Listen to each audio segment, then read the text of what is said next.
Halo, brothers.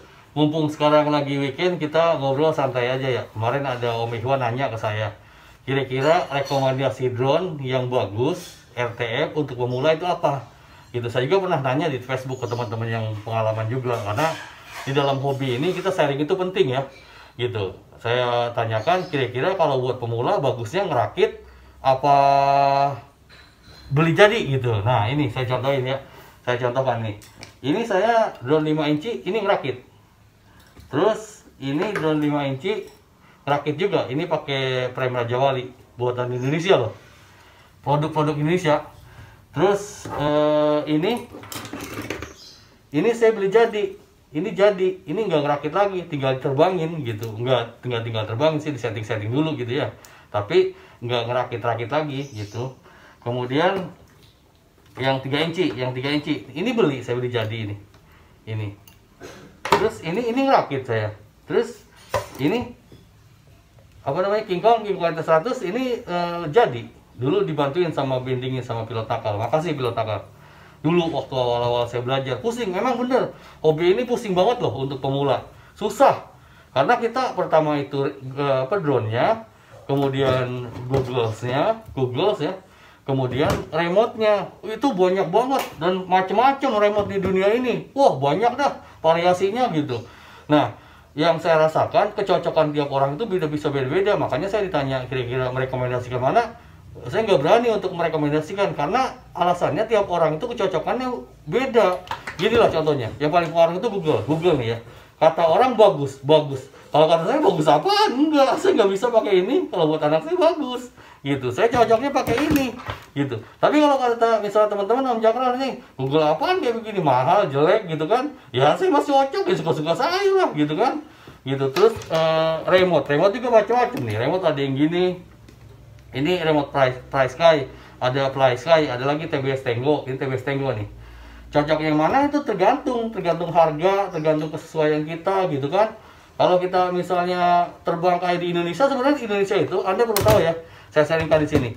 Batasan kita main drone mainan itu 150 meter. Lebih dari 150 meter itu udah ilegal, itu nggak boleh, itu tidak disarankan itu. Untuk bikin itu kita perlu sertifikasi, dan sertifikasi itu ada prasyaratnya. Kalau di bawah 150 meter, pengetahuan saya fine aja. Dan kalau dekat orang tuh harus selalu pakai propeller guard gitu kan. Kembali lagi ke pertanyaan, kita ngerakit apa beli? Kalau menurut saya beli.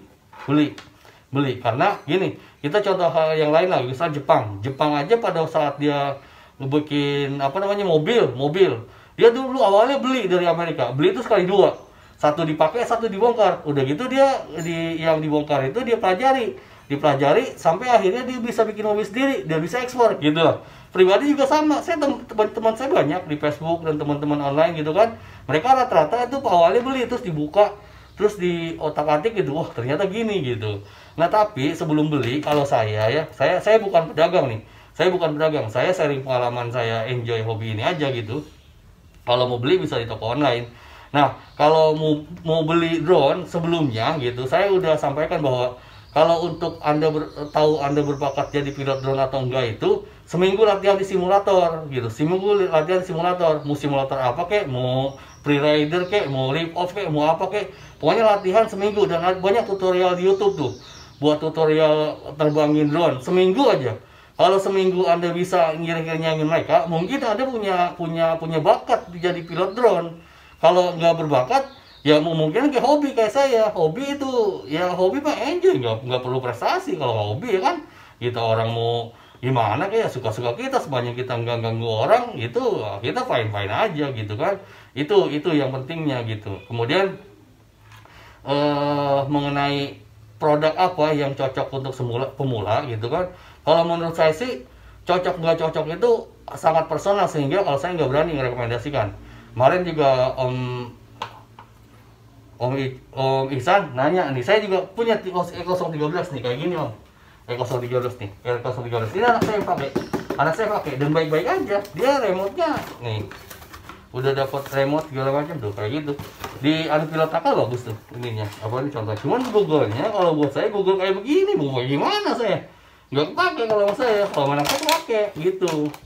Jadi kalau kira-kira pemula beli atau enggak, menurut saya beli RTF atau yang rakit, menurut saya mending beli yang jadi. Kemudian untuk kita enjoy, kalau saya nggak senang memandang ini sebagai investasi. Kalau buat saya sih ini bukan investasi, mainan tuh nggak ada investasi. Saya udah sampaikan di video-video saya sebelumnya, silakan aja lihat, kali saya lupa gitu. Pada dasarnya kalau investasi itu hal-hal yang berharga. Kalau kita simpen kemudian harganya naik, misalnya apa? Emas gitu kan. Kemudian tanah sudah berharga kayak gitu. Kalau barang-barang begini, elektronik begini mah nggak ada investasi, semua juga turun. Sok handphone ini saya pakai buat ini. Dulu saya belinya 10 juta beberapa 15 juta gitu. Sekarang dijual 2,5 juta juga mungkin. Udah susah gitu. Tapi saya yang penting manfaatnya kita enjoy gitu. Ya kira-kira begitu yang kita sharingkan. Kemudian kalau ada pertanyaan ke saya, silakan tanya aja gitu, tanya aja. Saya akan berusaha menjawab kalau saya bisa jawab, dan kalau ada waktu dan saya lagi mood. Nggak, maksudnya kalau ada pertanyaan saya akan berusaha jawab, dan kalau kira pun misalnya saya nggak bisa, ya mohon bantuan dari teman-teman untuk kita saling sharing, karena di hobi ini asli banget, asli kita butuh banyak sharing. Kita kalau nggak sharing lama kita bisanya. Saya aja udah 2 tahun lebih nih belum bisa gitu. Dan saya harap teman-teman tetap usaha di bidangnya masing-masing, walaupun kita dalam kondisi susah lah. Pokoknya tadi saya bikin status update, kata saya kalau dalam kondisi susah kita jadikan ini sebagai lahan untuk kita introspeksi diri gitu, karena kita udah kebanyakan dosa nih, kita kebanyakan berebutin pepesan kosong, harta, tahta, popularitas. Bohong banget tuh, nggak penting itu dalam hidup. Dalam pertanggungjawaban kita di akhirat itu bagaimana cara kita beramal, itu yang penting gitu loh. Itu pendapat saya gitu. Silakan, dan terima kasih sekali atas masukan teman-teman ya. Tetap beraktivitas dan jaga kesehatan. Awesome.